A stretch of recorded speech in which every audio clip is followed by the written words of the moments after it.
Welcome to the deep dive. Today, we're taking a close look at a pretty challenging set of ideas. They come from a YouTube source, The Shocking Truth About Vaccines by Dr. Eric Berg, DC. Hmm. And this material, it doesn't just talk about vaccines in isolation. It actually questions the whole mechanism of how scientific claims get made, checked, and, ultimately trusted. Right. So our mission, really, for you listening, is to unpack these arguments, try and help navigate this pretty complex information. Yeah, it's interesting because the source really goes head-to-head with what it calls medical consensus. It kind of forces you to think about how information gets generated, how it spreads, and how we decide, who or what to actually trust. Exactly. It really questions that foundation. It sets the stage for looking critically at, well, authority in science and the integrity of the institutions themselves. And the source kicks off with this powerful idea, doesn't it? That real science progress, it often needs disagreement. Absolutely. That almost every big discovery came from someone questioning the mainstream view. And it uses that idea to look critically at how we define misinformation now. The source claims the definition has shifted. Shifted how? Well, it argues it's gone from just meaning, factually wrong information to something broader, something that includes anything that just opposes the established medical view, Okay. especially views from big players like the World Health Organization, the WHO, or the CDC. So sources suggesting the term itself might be used to, well, maybe shut down debate. That seems to be the implication. And this framing, if misinformation is defined that way, it really raises a big question, doesn't it? It does. In this world just flooded with information, how do we figure out who has authority? And what happens if that term, misinformation, ends up stifling different perspectives? Especially, and the source points this out, if there are potential conflicts of interest involved. Right. Conflicts of interest. That's flagged as a major reason for this concern. It suggests we need to look deeper, behind the curtain, so to speak. Okay, so let's dig right into that. Conflicts of interest. Because that's really like a core argument here for why trust might be, well, breaking down. Yeah. The author says it very clearly. I think it's worth quoting. He has a problem with the potential conflict of interest with the drug companies influencing bodies like the WHO and the CDC. So it's not just a passing comment. Its position is a really fundamental issue, something that could potentially skew recommendations or scientific claims. Right. And connecting that to the bigger picture, the source goes on to say it's often really hard to find the flow of money flowing into the World Health Organizations as well as the CDC. The transparency issue. Exactly. This lack of clarity about who's funding what is presented as a real problem, it kind of obscures who might be pulling the strings, Mm-hmm. But then it gets even more specific. It highlights something pretty striking about the CDC itself. Okay, what's that? That the CDC actually has patents on certain vaccines. Patents. Wow. Yes. And because of those patents, it receives royalties from them. So the organization making recommendations also profits directly from the products being recommended. That's the claim. And the source presents this as a huge hurdle if you're being asked to just trust the science. It really complicates the idea of, unbiased advice. Yeah, Yeah. that's a significant point. A direct financial link like that would definitely raise questions about impartiality for many people. It certainly makes you pause, doesn't it? And building on that, the source then shifts focus to something equally, maybe even more controversial. Okay. The actual methods used for testing vaccine safety, specifically for children's vaccines. The methodology, right. This is where it really gets into the weeds of the scientific process. It claims that the standard way you'd test a new drug, comparing it against a totally inert placebo like salt water or That's something, from standard, yeah. that's just not how children's vaccines are typically tested, according to this source. Okay, so how are they tested, according to the source? What's the comparison? Well, this is the crucial bit. The source claims they test an active vaccine against another active vaccine. Another active vaccine, not a placebo. Exactly. The source calls it a so-called placebo control, but argues it's not really a true placebo control because the comparison substance isn't inactive. It's doing something. And often these comparison vaccines, they contain adjuvants, right? Like aluminum. Yes, precisely. It mentions adjuvants like aluminum. And for listeners maybe not familiar, adjuvants are put in some vaccines specifically to provoke a stronger immune reaction. So you're comparing a new vaccine potentially with its own side effects, Mm. against an older vaccine that also has known components designed to stimulate the immune system and which might have its own side effects. That's the picture the source paints. It implies using an active immune-boosting substance as the control just muddies the water. It makes it harder to get a clear read on the new vaccine's unique safety profile. Right, it's not a clean baseline. And the source uses this really vivid analogy to explain it, makes it quite easy to grasp, I think. What's the analogy? It says, imagine if I were to test the safety studies on whiskey. Of course I'd want to test that against water. Makes sense. Clear baseline. Right. But what if I tested whiskey against bourbon? Ah, okay. Two similar active substances. Exactly. If both whiskey and bourbon cause, say, fatty liver or cirrhosis over time, and you compare them and find similar rates of these issues, You might declare them equally safe relative to each other, even if both are actually causing harm compared to water. that's precisely the argument. That's how the source claims these children's vaccines are evaluated.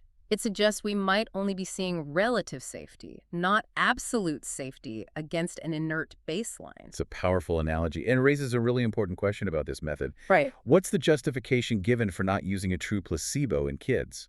Well, according to the source, the justification often given is ethics. That it's considered harmful to withhold a potentially life-saving vaccine from children in a control group by giving them just saline, for example. Okay, that's the ethical argument for it.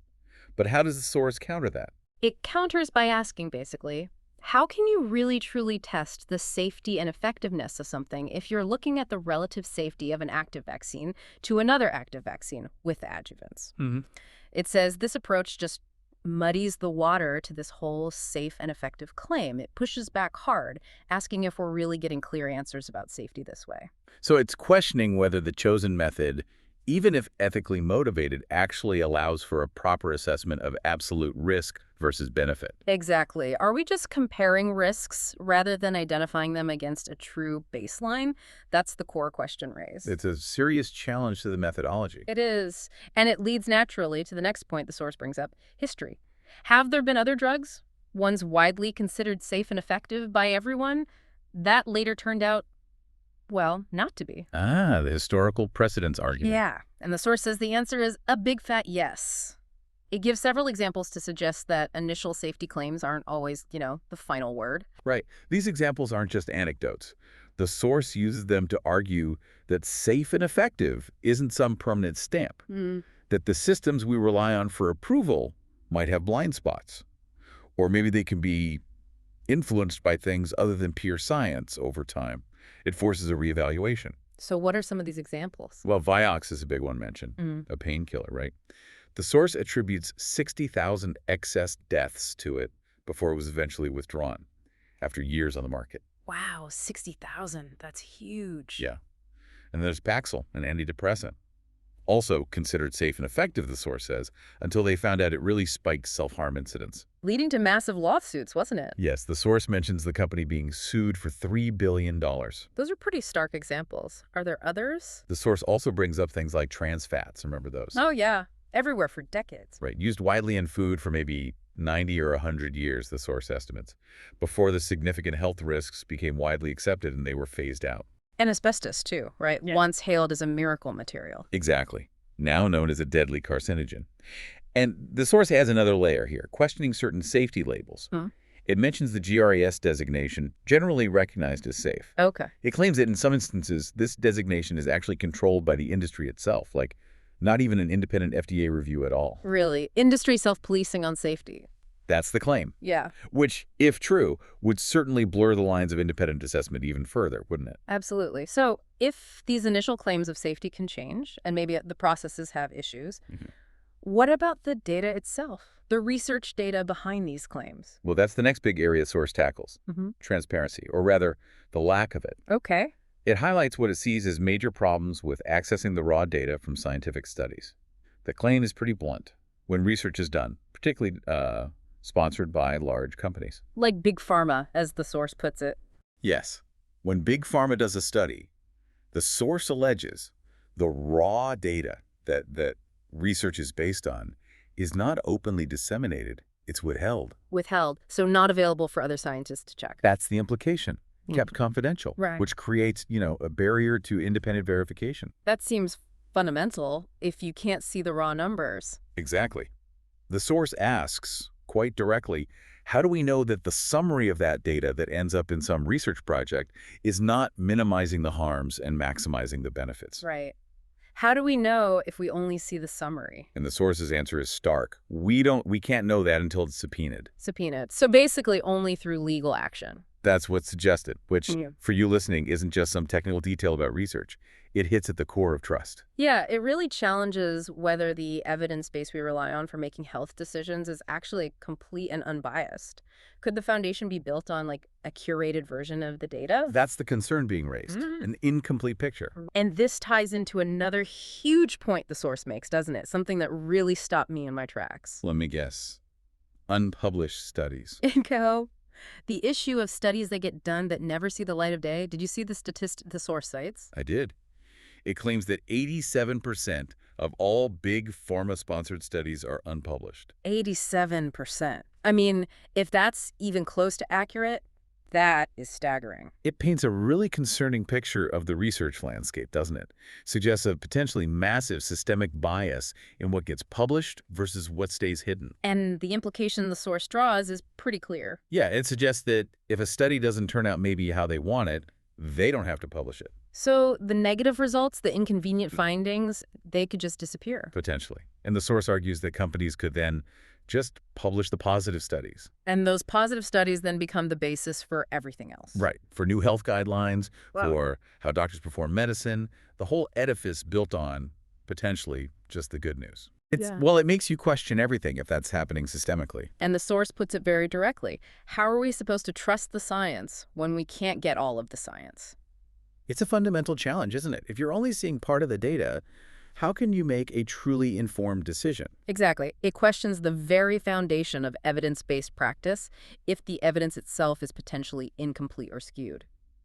Okay, so we've got conflicts of interest, questionable testing methods, historical warnings, hidden data, unpublished studies. What else does the source bring up? Well, it also touches on how public perception is shaped, or manipulated, as the source would probably put it. Ah, right. It mentions a specific tactic, astroturfing. Yes, astroturfing. And for anyone unfamiliar, that's basically creating fake grassroots movements. Making it look like regular citizens are all rising up about something. Exactly. Setting up fake front groups that appear to be the general public talking about it, as the source describes it. It's about creating the illusion of popular opinion.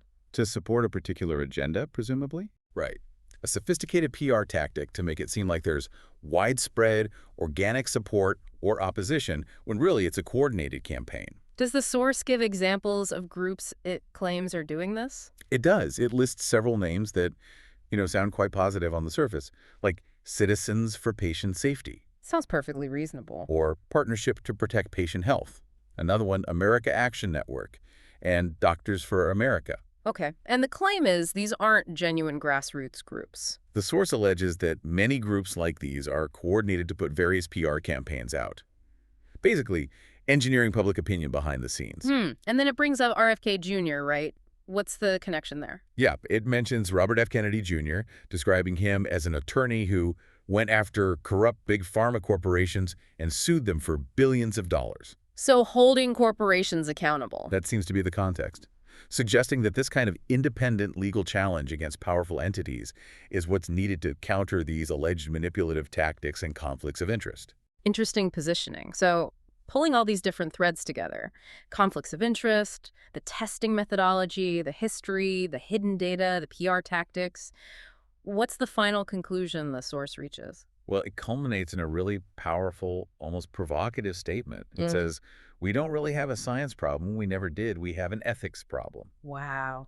So shifting the blame from the scientific method itself To the human element. Yeah. To the potential for bias, manipulation, and conflicts of interest within the system that produces and disseminates the science. That's a pretty bold claim. It really is. And what's the proposed solution then, according to the source, if it's an ethics problem? The call is for radical transparency all over the place. Radical transparency. Yeah. The idea being that if everything was open, the funding, the raw data, all study results, positive or negative, it would make it very difficult to manipulate data. That makes intuitive sense, doesn't it? Sunlight is the best disinfectant.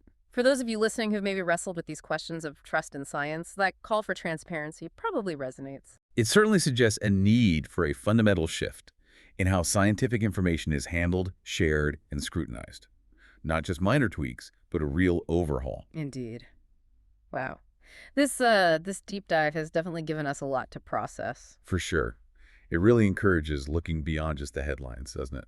Considering the structures, the incentives, the whole system behind the information we get. Yeah, asking critical questions about, well, everything we've discussed. Data access, how things are tested, who's paying for it, are we seeing all the results? It highlights those systemic issues that could, potentially erode public trust in really vital areas like health. From the way we even talk about scientific disagreement, right down to the nitty-gritty of clinical trial data, it's a reminder of just how complex understanding health claims really is.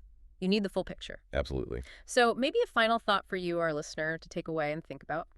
Imagine if that radical transparency the source calls for actually happened. What if all scientific research, all regulatory bodies, operated with complete openness, all raw data public, instantly, every single study published, win or lose? How might that change things? How would that reshape public trust? How might it affect how health knowledge actually advances, especially in contentious areas like vaccine development? What really stood out to you from our discussion today? How do these points land with your own understanding of science, communication, and trust in this, well, very complicated world we live in? Keep thinking about those questions. And thanks for joining us on the Deep Dive.